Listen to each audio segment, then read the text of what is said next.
When the power goes out, when the gas lines fail, when the modern world suddenly slips into silence, one of the first questions that hits you is surprisingly simple.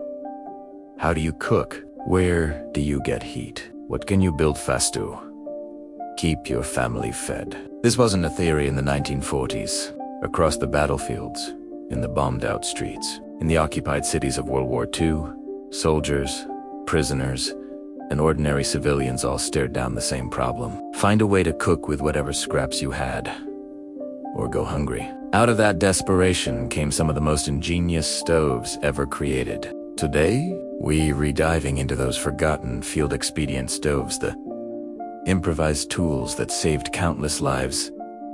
How you can still build one today with almost no tools at all. This isn't just history. It's practical survival knowledge you can use right now. During World War II, supply chains collapsed. Soldiers on the front went weeks without proper cooking gear. Civilians trapped in besieged cities like Leningrad or Warsaw boiled water in rusted cans and burned broken furniture just to warm food. Even Allied troops on the move couldn't haul bulky kitchen equipment, so they learned to make stoves from the world around them. That necessity gave rise to the field expedient stove, a small, efficient, low-smoke fire system built in minutes. From simple tin can burners carved out of ration tins to brick and clay trench stoves or salvaged metal contraptions, every design had the same goal: use minimal fuel, stay discreet, and create enough heat to cook, boil, and survive. And modern life, as comfortable as it seems, rests on fragile systems: electricity grids, propane deliveries, global supply lines. Any one of them can fail overnight. Storms, earthquakes, blackouts, even civil unrest can suddenly turn cooking into a challenge you never planned for. That's why these World War II stove designs matter today. They weren't inventions in a lab, they were forged in the harshest survival conditions of the 20th century. The beauty of these stoves lies in their simplicity. Almost every household already has the raw materials: old cans, bricks, dirt, scrap wood. Unlike modern camp stoves that demand proprietary fuel cartridges, these burn sticks, twigs, pine cones, any biomass you can gather. They are the perfect fallback for emergency preparedness or off-grid living. One of the most famous wartime designs was the tin can stove oven, called the hobo stove, with a single can and a pocket knife. Soldiers and displaced civilians could build a working cooker in under 10 minutes. A large ration tin was emptied, the top removed, small holes punched around the bottom for airflow, and a larger opening cut into the side to feed the fire. A pot or mess tin sat on top. Air flowed and fed the flames, and the metal walls focused heat directly under the pot. With just a handful of twigs, they could boil water fast. Some people even fueled them with pine cones, dry grass twists, or packed sawdust. In an emergency today, you can build the same stove from a paint can, a coffee tin, even a soup can.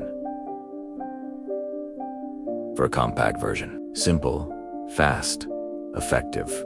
But in longer-term situations, winter encampments, sieges, or remote positions, improvised stoves grew more elaborate. Soldiers dug trenches lined with bricks or hardened clay, creating long channels that pulled smoke away and insulated the fire. These early rocket-style stoves didn't just cook food, they kept dugouts warm. By enclosing flames in earth or brick, heat wasn't wasted, and the chimney effect produced a cleaner, hotter burn. You can recreate one in your backyard today by digging a pit, lining it with stone or clay, and placing a flat surface for cooking above the fire channel. It works beautifully in windy, damp, or low-visibility situations.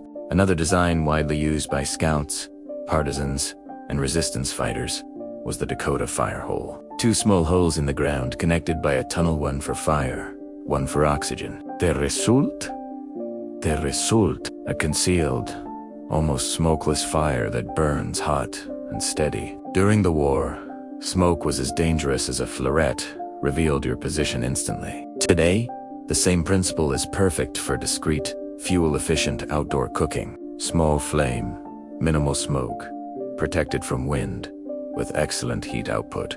To make the simplest version, the hobo tin stove, all you need is a metal can. Remove the top, punch several holes around the base with a nail, cut a rectangular opening near the bottom for your fuel, light it, and place your pot on top.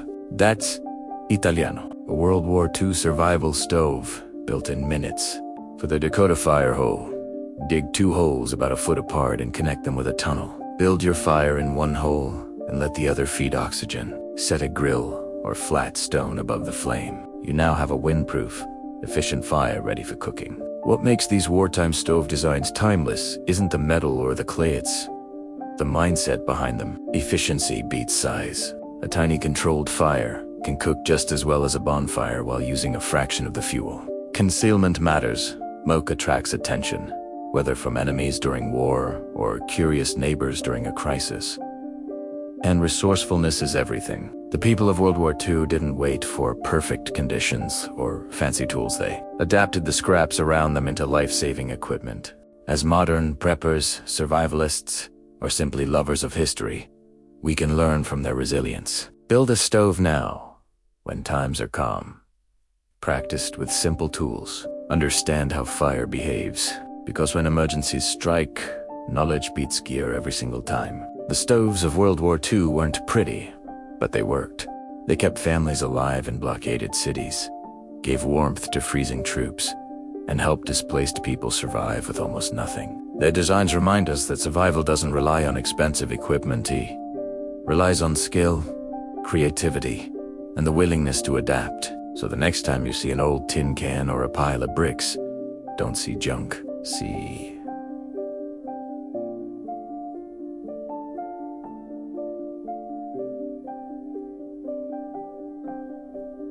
potential. See a stove that connects you to the hard-earned survival lessons of the past. In a world where modern systems can fail in a heartbeat, these old-world skills may be the difference between comfort and crisis. If you found this deep dive into World War II ingenuity valuable, be sure to subscribe to In the Beginning and share it with others who care about history and resilience. Keeping these skills alive honors the past and prepares us for whatever comes next.